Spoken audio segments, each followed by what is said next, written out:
제가 이 교회를 개척할 때 이런 소원이 있었습니다. 코로나19 상황 가운데 정말 어떤 영상을 보는데 찬양을 청년들이 하고 있는 거예요. 저렇게 모여서 찬양할 수 있는 시간이 이제는 돌아오지 않겠구나 이런 생각이 드는데 마음이 많이 아팠습니다. 그때 제 마음속에 내가 그런 예배를 다시 시작해야 되겠구나 생각이 들어서 40분 찬양, 40분 말씀, 40분 기도, 120분 예배를 내가 드리는 것을 내가 교회 개척하면 꼭 해야 되겠다. 그런데 시간이 많이 흘러서 그런 소망이 좀 사라지고 저에게 이 마음이 많이 무너지는 것을 경험합니다. 그런데 이번에 다시 한번 그 하나님이 주셨던 소원과 목표를 이루고자 하는 마음이 불처럼 제 안에 일어납니다. 그래서 함께 기도를 부탁하면서 이 설교 이후에 하나님께서 놀라운 기적을 저와 여러분에게 이 예배 회복을 통해서 나타내시기를 기도하고 소원합니다. 까마귀가 호두를 먹는 새라고 합니다. 호두가 잘 깨어지지 않잖아요. 그래서 다른 새들은 호두를 먹기를 포기하는데 까마귀만 유일하게 호두를 먹는 방법을 사용합니다. 자기만의 방법이 있어요. 다른 새는 그런 생각 못 하는데 까마귀는 호두를 아주 높은 곳에까지 이렇게 날아 올라가서 바위가 있는데 호두를 떨어뜨린다고 합니다. 그러면 호두가 깨지면 그걸 먹고 안 깨지면 다시 한번 내려가서 호두를 집어서 높은 곳에 올라가서 다시 한번 떨어뜨린대요. 이게 한 번만에 되면 먹고 한 번만에 안 되면 2번, 3번 반복을 한대요. 그 호두를 가지고. 그러면 반드시 깨어지게 되어 있다는 거죠. 여러분, 다른 새들은 호두를 먹을 만한 소원을 가지고 있지 않았고 까마귀만 유일하게 호두 내가 먹어야지 이런 소원을 가지고 있으니까 그런 행동을 하는 것입니다. 본능적으로. 여러분도 마찬가지죠. 성경도 우리에게 이러한 것들을 말하고 있습니다. 13절 함께 읽겠습니다. 너희 안에 행하시는 이는 하나님이시니 자기의 기쁘신 뜻을 위하여 너희에게 소원을 두고 행하게 하시나니. 여러분, 소원을 이루시는, 소원을 주시는 분이 있습니다. 누구십니까? 하나님이십니다. 하나님께서 소원을 주실 때에 기쁘신 뜻으로 소원을 주신다 하십니다. 그런데 우리는 여기에서 2가지 동사를 발견하게 되는데 그게 뭡니까? 두고 행하게라는 거예요. 두고 행하게. 여러분, 둔다는 것은 마음에 두는 것, 나의 내면에 두는 것, 하나님께서 그것을 의미할 것이고, 행하는 것은 마음에 담아놓은 것을 내가 생각하면서 행동으로 옮기는 것을 두고 행하게 이렇게 생각할 겁니다. 여러분, 하나님은 자기의 기쁘신 뜻을 우리에게 두고 행하게 하시는 분이십니다. 구원을 이루어 가시는 분도 그분이고 자기의 뜻을 이루어 나가시는 분도 그분인 것입니다. 자기의 뜻을 이루실 때는 꼭 우리가 필요합니다. 자기의 뜻을 이룰 때는 꼭 하나님을 신실하게 신뢰하는 하나님의 자녀가 꼭 필요한 것입니다. 하나님이 그냥 아무렇게나 이루면 하나님이 계신 줄도 모르고 살 것입니다. 그러나 하나님께서 하나님 사람에게 그 소원을 마음에 두고 행하게 하시면 그건 하나님이 하셨다는 것을 드러내는 증거인 줄 믿습니다. 세번역 성경이라고 하는 것이 있는데 여러분, 세번역 성경이라는 것은 청년들을 위해서 이제 대한성서공회가 번역한 성경이에요.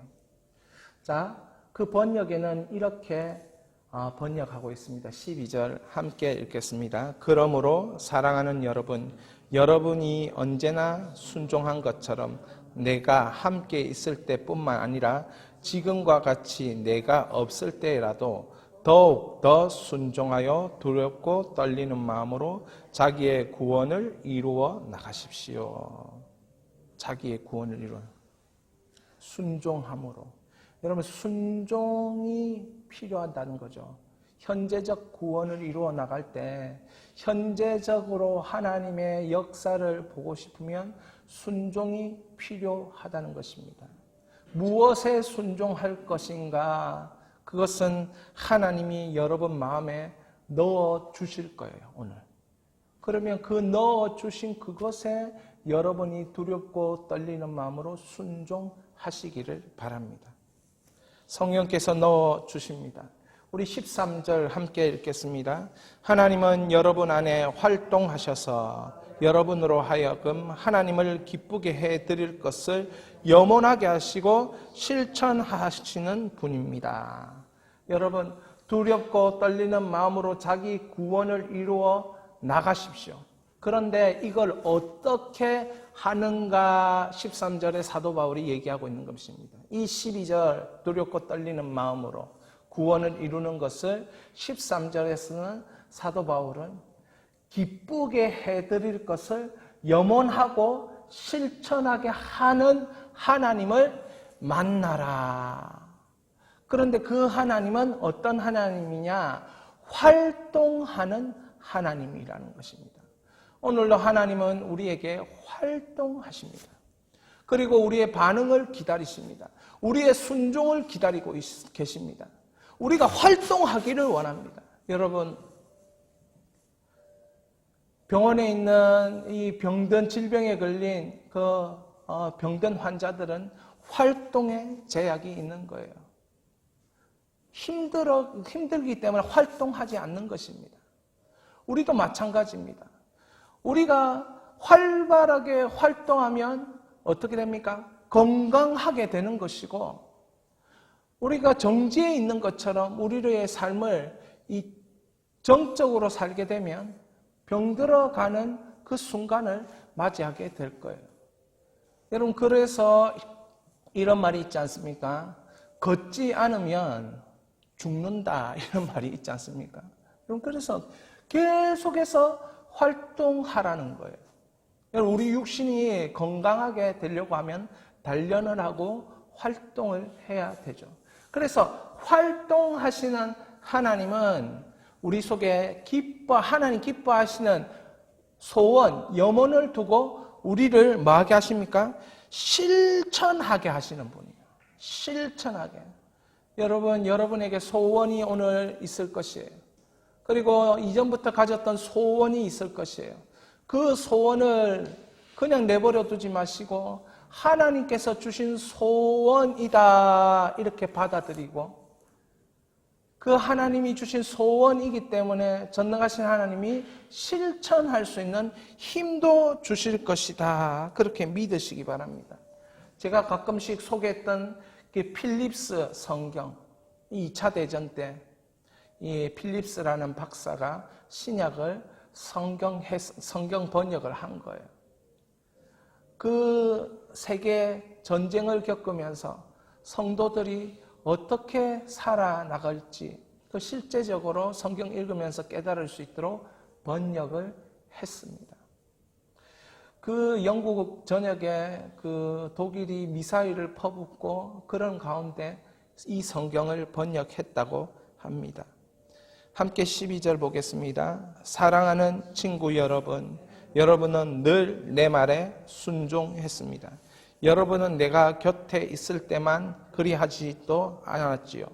그러니 내가 여러분 곁에 없는 지금 더 올바른 경외심과 책임감을 가지고 하나님이 여러분들에게 베푸신 구원을 완성하십시오. 여러분, 와닿지 않습니까? 더욱 올바른 경외심과 책임감을 품고, 경외심과 책임감. 경외심은 여러분의 마음 상태이고 책임감은 여러분의 삶이 되도록 하는 그런 행동일 것입니다.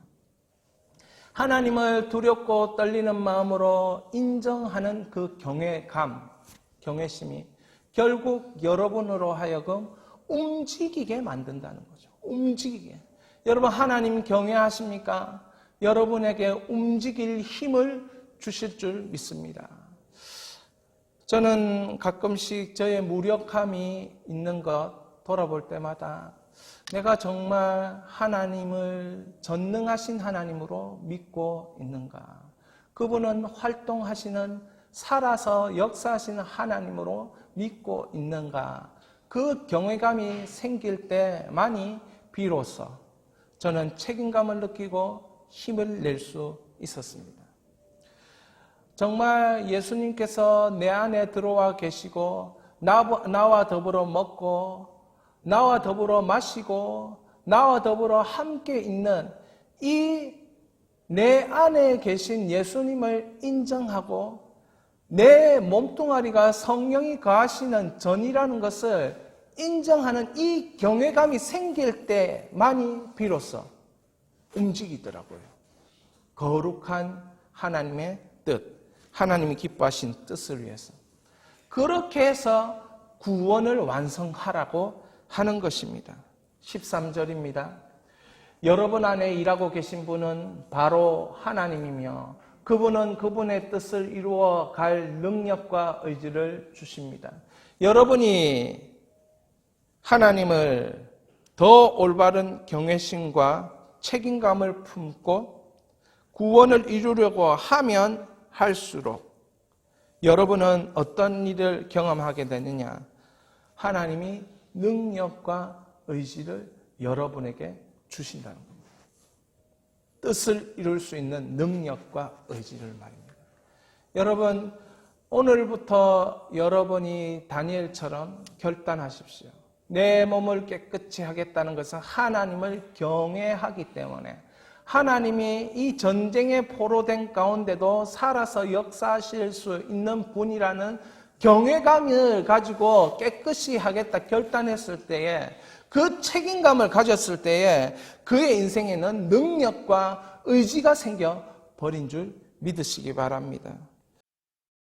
한 사람의 소원, 하나님께서 임재하시는 예배에 대한 소원, 마가다락방에 모인 성령 받은 기도자, 예배자 120명에 대한 소원, 목소리 높여 마음껏 찬양하고 부르짖는 기도에 대한 소원, 120명의 예배자가 함께 모일 수 있는 장소에 대한 소원, 하나님을 뜨겁게 사랑하고 찬양하는 예배팀, 찬양팀에 대한 소원, 예배 후 그 은혜, 그 약속, 그 회복, 그 치유, 그 사랑에 감격하는 소원, 그리고 그 은혜를 따라 삶이 되는 한 개인 공동체에 대한 소원, 부르심을 따라 사명의 열매, 사랑의 열매를 맺어 주께 드리는 소원,